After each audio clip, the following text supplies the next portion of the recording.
नमस्कार साथियों, कुछ बात करें यूट्यूब चैनल पर आपका बहुत बहुत स्वागत है। मैं हूं एच के अग्निहोत्री। मैं आज बात करूंगा सरदार वल्लभ भाई पटेल जी के संबंध में।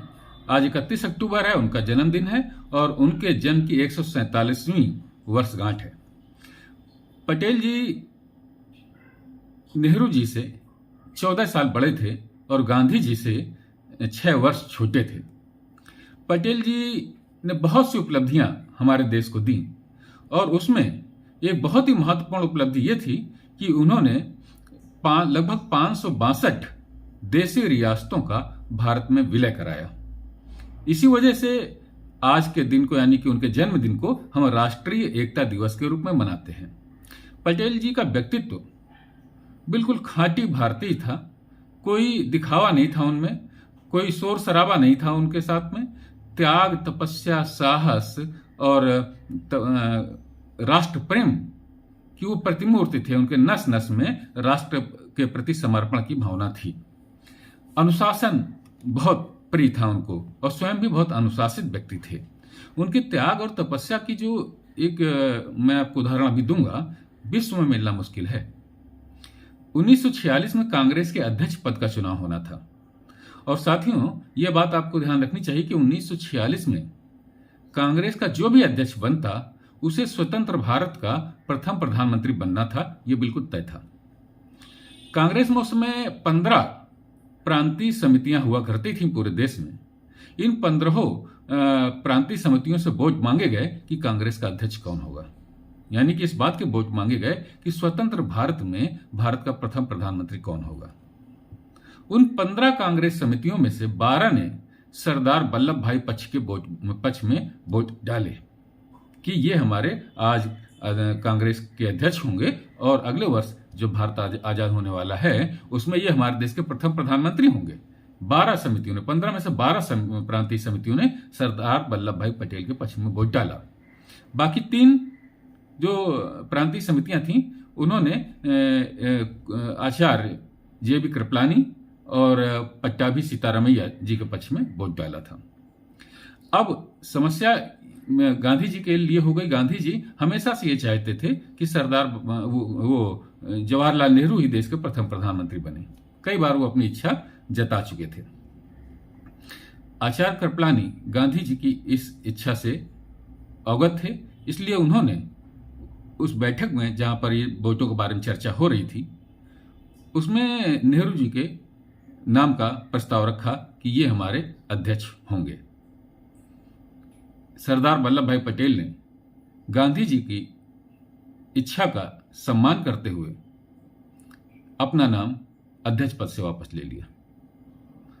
यानी कि अध्यक्ष पद से वापस लेने का नाम, यानी कि वो जो बिल्कुल तयशुदा बात थी कि अगले वर्ष स्वतंत्र भारत का प्रथम प्रधानमंत्री बनना है, उस पद से अपना नाम वापस ले लिया।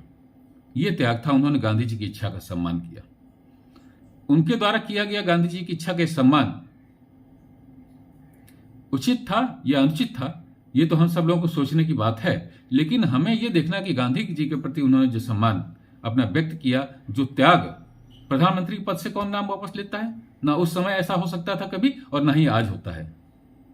लेकिन उनका यह त्याग, कांग्रेस के अंदर आपस में फूट ना पड़े, कांग्रेस के बड़े नेताओं के बीच मतभेद ना बढ़े, गांधी जी की इच्छा का सम्मान रह जाए, उनका ये त्याग, ये भारतीय ऋषि मुनियों की परंपराओं में आता है। विश्व में त्याग का ऐसा उदाहरण मिलना मुश्किल होता है। गांधी जी ने नेहरू जी के पक्ष में प्रधानमंत्री बनाने के लिए जो प्रयास किया, जो अपनी मंशा जाहिर की और एक लोकतांत्रिक पद्धति से जो सरदार पटेल को उनके रास्ते से प्रधानमंत्री पद के रास्ते से हटाया, ये उचित या अनुचित, ये सबको तो हमें आपको विचार करने की आवश्यकता है। लेकिन सरदार पटेल का कद इतना ऊंचा हो गया कि कोई उनका समकालीन व्यक्ति उनके कद के आगे ठहरता नहीं है। वर्तमान केंद्र सरकार ने सरदार पटेल की एक प्रतिमा गुजरात के नर्मदा जिले में लगवाई है, जिसकी ऊंचाई 182 मीटर है। आधार सहित अगर नीचे से देखा जाए तो उसकी जो ऊंचाई है वो 240 मीटर है। ये प्रतिमा विश्व की सबसे ऊंची प्रतिमा मानी जाती है। इसे हम भारत में एकता की मूर्ति यानी कि स्टैच्यू ऑफ यूनिटी कहते हैं। इसकी ये ऊंचाई सरदार पटेल की ऊंचाई, जो उनका कद था, उनका व्यक्तित्व था, उसको ऊंचाई के बिल्कुल अनुरूप है। वो इस पद के दावेदार, इस ऊंचाई के, इस सम्मान के बिल्कुल हकदार हैं। लेकिन सोचिए साथियों, अगर सरदार वल्लभ भाई पटेल ने यह त्याग नहीं किया होता और आज वो भारत के प्रधानमंत्री बन गए होते देश आजाद होने के बाद, तो आज हम ना तो कश्मीर की समस्या से जूझ रहे होते और ना ही चीन की समस्या से जूझ रहे होते। ये भारत का दुर्भाग्य था कि उन्होंने प्रधानमंत्री के पद के लिए जोर नहीं डाला कि हमें जब 12 प्रांतीय समितियों का समर्थन प्राप्त है तो मैं कैसे हट जाऊं। उन्होंने त्याग दिखाया, लेकिन यही त्याग जवाहरलाल नेहरू नहीं कर सके कि जब किसी भी प्रांतीय समिति ने हमारे नाम का प्रस्ताव नहीं किया है तो मैं क्यों अध्यक्ष बनूं। यह था सरदार वल्लभ भाई पटेल का कद, उनका व्यक्तित्व और उनके व्यक्तित्व की ऊंचाई। भारतवर्ष सदैव ऐसे महामानव को याद रखेगा और उनका जितना भी सम्मान भारत करे उतना कम है। आज की इस चर्चा में इतना ही साथियों। आपसे अनुरोध है कि इस चैनल को सब्सक्राइब कीजिए, लाइक कीजिए और अपनी टिप्पणियां दीजिए। जय हिंद, वंदे मातरम।